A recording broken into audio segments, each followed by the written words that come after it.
પાટણના ward number 11માં નિર્મળનગર વિસ્તારમાં છેલ્લા 10 વર્ષથી ગટર અને વરસાદી પાણી ભરાવાની ગંભીર સમસ્યાથી 15થી વધુ સોસાયટીના સ્થાનિકો ત્રાહિમામ પોકારી ઉઠ્યા છે। તંત્ર સ્વાગત કાર્યક્રમ અને પીજી પોર્ટલ પર વારંવાર રજૂઆતો કરવા છતાં કાયમી ઉકેલ ન આવતા અને ગટરનું પાણી પીવાના પાણીમાં ભળવાની ભીતિ સર્જાઈ છે। ત્યારે સ્થાનિક ધારાસભ્ય કિરીટ પટેલે પોતે મેદાને ઉતરીને પોતાના ખર્ચે કામચલાઉ રસ્તો બનાવવાની કામગીરી શરૂ કરાવી છે।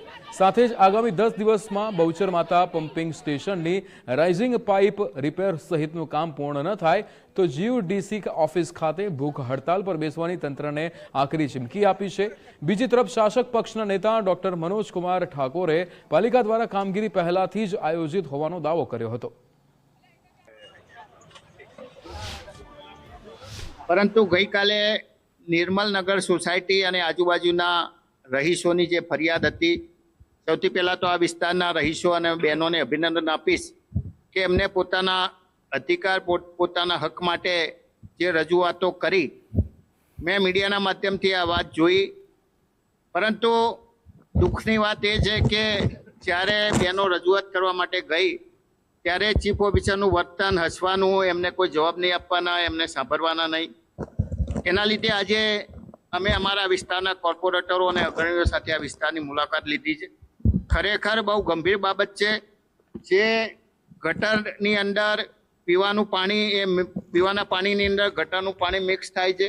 કે કિરીટભાઈ આજે આવ્યા હતા, અહીંયા આ બધા તમામ રહીશોની મુલાકાત લીધી હતી અને મુલાકાત લીધા પછી એમને લાગ્યું કે ખરેખર આ રહેવાસીઓને ઓલરેડી ઘણી બધી તકલીફો છે, રોગથી પીડાય છે, બાળકો સ્કૂલે જતા નથી, એટલે એમને પોતાના માનવતા તરીકે એમને પોતે પોતાનો રસ્તો, આ જે નિર્મળનગરનો રસ્તો છે એ થોડો સરખો કરી અને ચાલે એવો કરવાની એમને વાત કરી છે। અને સાથે સાથે બીજું એ પણ જણાવવાનું કે અહીંયા 10 વર્ષથી જે ગટર લાઈન નાખવામાં આવી છે એ ગટર પ્લસ પાણીની લાઈન ઉપર નીચે છે, તો જ્યારે ગટર ઉભરાય છે ત્યારે ગટરનું પાણી પાણીમાં જાય છે અને એવું પાણી અહીંના લોકોને પીવું પડે છે। આ સમસ્યા નિર્મળનગરની જે સ્થાનિકોની રજૂઆત અમારા ધ્યાનમાં આવી એ પછી પરમ દિવસે આ વસ્તુનું અમે નિરાકરણ માટે એન્જિનિયરને બોલાવીને આ વિષય પતાવવા માટે રોડનો અમે કરી દીધું હતું, પરંતુ કાલે અતિ ભારે વરસાદના લીધે 3 વાગે આવી ના શક્યા। આજે નગરપાલિકાના ટ્રેક્ટર, નગરપાલિકાની રેતી, નગરપાલિકાનું જીયુડીસીનું આપણે જેસીબી, એ બધી સામગ્રી આવી ગઈ છે।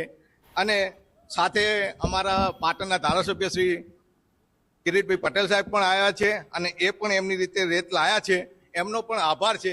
પણ આમાં નગરપાલિકાના તમામ રેત લાયા છે અને તમામ એના કર્મચારીઓ પણ અત્યારે હાજર છે।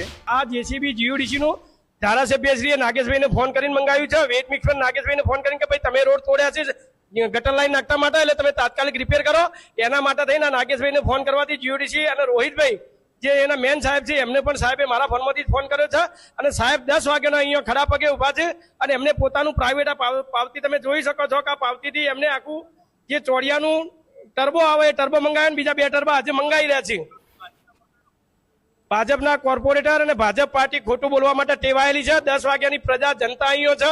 પાટણમાં ગઈકાલે બપોર બાદ જે રીતે 3 ઇંચથી વધુ વરસાદ વરસ્યો ને વરસાદ વરસવા બાદના જે દ્રશ્યો હતા, તમામ જે રસ્તાઓ છે જે નીચાણવાળા તેમાં પાણી ભરાઈ જવાની સમસ્યા હતી। તમે દ્રશ્ય બતાવવા માંગીશ કે પાટણના વોર્ડ નંબર 11માં આવેલું આ નિર્મળનગરના આ દ્રશ્ય છે, જ્યાં રોડ પરથી કહી શકાય કેટલા વર્ષોથી લોકો, સ્થાનિક લોકો રજૂઆત કરતા હતા ભૂગર્ભ પાણીની ભરાવાની સમસ્યા હોય કે વરસાદી પાણી ભરાવાની સમસ્યા, તેને લઈને નગરપાલિકામાં ચીફ ઓફિસર જોડે રજૂઆત પણ કરવામાં આવી હતી, પરંતુ ક્યાંક લોકો જે છે લોકોને ક્યાંક સંતોષકારક જવાબ ન મળતા લોકોએ વિરોધ પણ ત્યાં દર્શાવ્યો હતો। પરંતુ આજે સવારે પાટણના એક્ટિવ ધારાસભ્ય કિરીટ પટેલ છે તે પોતે આ વિસ્તારની મુલાકાતે આવ્યા હતા અને મુલાકાત કહી શકાય કે જે લોકોને મળ્યા બાદ પોતાના સ્વખર્ચે રસ્તાનો વૈકલ્પિક રસ્તો બનાવવા માટે એક જેસીબી અને તે કહે છે કોન્ક્રીટ સિમેન્ટની જે વસ્તુ છે તે પણ લઈને આવ્યા છે અને તે પોતે વૈકલ્પિક રસ્તો બનાવવા માટેની હાલ તો તેમને તૈયારી બતાવી છે। કહી શકાય કે જે રીતે અહીંના જે સ્થાનિક 15થી પણ વધુ જે સોસાયટીના જે રહીશો છે તે રહીશો આ રસ્તાથી ત્રાહિમામ પોકારી ચૂક્યા હતા, ત્યારે અહીંના ધારાસભ્ય તેમના વારે આવીને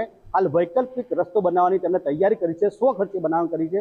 પરંતુ આ નગરપાલિકાનું તંત્ર ક્યારે જાગશે તેવી હાલ તો અહીંના લોકોની એક જ માંગ છે। પરંતુ વધુમાં કિરીટ પટેલે એક ચીમકી પણ ઉચ્ચારી છે, જો આ સમસ્યાનું 11 દિવસ અંદર નિવારણ નહીં લાવવામાં આવે તો તે જીયુડીસીની ઓફિસ આગળ જઈને તે ભૂખ હડતાલ પણ કરવામાં આવશે। અખ્તર મંસૂરી, ગુજરાત ફર્સ્ટ, પાટણ।